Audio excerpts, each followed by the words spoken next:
मिताली शर्मा, आर्यन राज सिंह, अमन तिलक और रक्षिता सिंह, ये वो कुछ कंटेंट क्रिएटर हैं जो मेडिकल स्टूडेंट होने के साथ ही साथ इन्होंने अपना कोई ना कोई बिजनेस ब्रांड लॉन्च कर रखा है। वो कुछ भी हो सकता है, like clothing brand, test series, Q bank, या फिर कैलेंडर्स वगैरह, जर्नल्स वगैरह, ऐसा कुछ भी इन्होंने क्रिएट किया हो सकता है। सबसे पहले तो वीडियो स्टार्ट करने से पहले डिस्क्लेमर छोटा सा कि ये कोई भी रोस्टिंग वीडियो नहीं है। मेरा वो पर्टिकुलर टिपिकल इंडियन माइंडसेट नहीं है कि ये पैसे ही कमा रहा है तो कुछ ना कुछ जरूर गलती कर रहा होगा। आज की वीडियो में हम बेसिकली समझेंगे कि कंटेंट क्रिएटर्स को क्या जरूरत पड़ती है कुछ ना कुछ अपना बिजनेस ब्रांड लॉन्च करने की। क्योंकि देखिए, मैं भी वीडियोस बना रहा हूं, मैं भी मेडिकल स्टूडेंट हूं, हो सकता है मैं भी कल को अपना कोई ना कोई बिजनेस ब्रांड स्टार्ट करूं। तो हमें पता होना चाहिए कि इसके पीछे क्या माइंडसेट वर्क करता है, क्या ऐसी चीजें होती है जिसके कारण हमारे को बिजनेस ब्रांड स्टार्ट करना ही पड़ता है। तो सबसे पहला क्वेश्चन तो आता है कि वाई, कि क्यों इन कंटेंट क्रिएटर्स को अपना बिजनेस ब्रांड स्टार्ट करने की जरूरत पड़ती है। इसका सिंपल आंसर है मनी, पैसा। लेकिन अब आप इन कंटेंट क्रिएटर से पूछोगे कि आपने नीट क्यों क्रैक किया, तो वो यही बोलेंगे कि पैशन था, मेरा बचपन का सपना था। आप इनसे पूछोगे कि आप कंटेंट क्रिएशन क्यों करते हो, उसमें भी आप ये बोलेंगे कि मेरा पैशन था, मेरा बचपन का सपना था। फिर आप पूछोगे आपने बिजनेस ब्रांड क्यों लॉन्च किया, उसमें भी आप बोलोगे कि ये मेरा पैशन था, मेरा सपना था। लेकिन ऐसा कुछ नहीं होता है। जो सिंपल सी चीज होती है वो होती है मनी, पैसा, राइट। अब देखिए, इसको थोड़ा सा हम समझते हैं नंबर्स की फॉर्म के अंदर। सपोज कीजिए कि कोई भी एक अच्छा खासा टिपिकल कंटेंट क्रिएटर जिसके एवरेजली जो मंथली जो उसके व्यूअर्स हैं वो 5 लाख के करीब है, राइट। और अभी आकर के वो कुछ ना कुछ चीज लॉन्च कर देते हैं जिसका अगर हम प्राइस सपोज कीजिए 1000 रुपीज रखते हैं, तो अगर हम एवरेज परसेंटेज भी देखें जो इसको बाय करेगी, तो लोएस्ट टू लोएस्ट भी वो 1% होती है।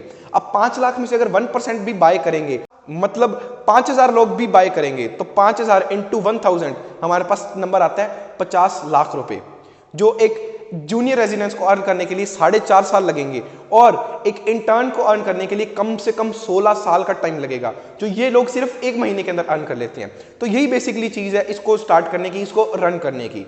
तो दूसरी चीज अब क्या है कि बहुत से लोग इनके ऊपर एलिगेशन लगाते हैं कि इन्होंने एक एमबीबीएस की, एक मेडिकल की सीट खराब कर दी। लेकिन ऐसा बिल्कुल नहीं होता है। आप देखिए कि एमबीबीएस के बाद एक एग्जाम होता है नीट पीजी का, तो उसका मेरे पास कुछ डेटा है आपके लिए। सबसे पहले वो देखते हैं। तो देखिए, अगर हम बात करें आर्यन राज सिंह की, तो उनकी नीट पीजी के अंदर 397 रैंक थी और उन्होंने एम्स दिल्ली से न्यूरो सर्जरी चूज किया। उसके बाद अगर हम बात करें अमन तिलक की, तो उनकी भी 455 रैंक थी। उसके बाद अगर हम बात करें अनुज पाचेल की, तो उसकी भी 1307 रैंक थी, राइट। तो ये वो कंटेंट क्रिएटर हैं जिन्होंने नीट पीजी के अंदर भी अच्छी रैंक लाई है। तो मतलब ये बैलेंस बनाया जा सकता है एमबीबीएस लाइफ के अंदर भी, आपकी कंटेंट क्रिएशन के लिए और आपके बिजनेस के अंदर भी। आप तीनों चीज के अंदर बैलेंस बना करके अगर चलो तो ये चीज पॉसिबल है। ये नहीं कि आप कर ही नहीं सकते हो। तो ये कहना बिल्कुल गलत होता है कि इन्होंने एक सीट वेस्ट कर दी या जो भी इनके ऊपर एलिगेशंस और लगाए जाते हैं, राइट। बल्कि मेरा मानना तो ये है कि ये एक्स्ट्रा जा रहे हैं। देखिए ना कि ये साथ ही साथ अपना एमबीबीएस की स्टडी तो कर ही रहे हैं, लेकिन उसके साथ कंटेंट क्रिएशन और बिजनेस बिल्ड भी अभी से ही कर रहे हैं। तो ये तो बैलेंसिंग और अच्छे से जानते हैं, इसीलिए इन चीजों के अंदर भी एक्स्ट्रा एक्सेल कर पा रहे हैं, राइट।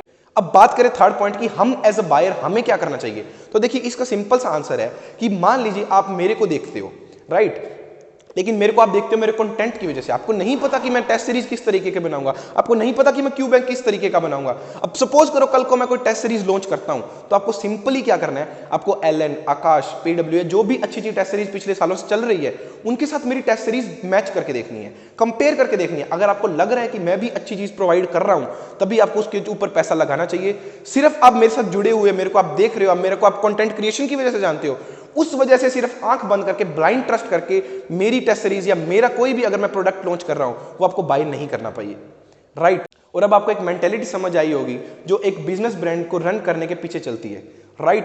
तो यही कुछ था आज की वीडियो के अंदर। मिलते हैं अगली वीडियो के दौरान, तब तक के लिए see you, bye, take care, have a nice day, thank you.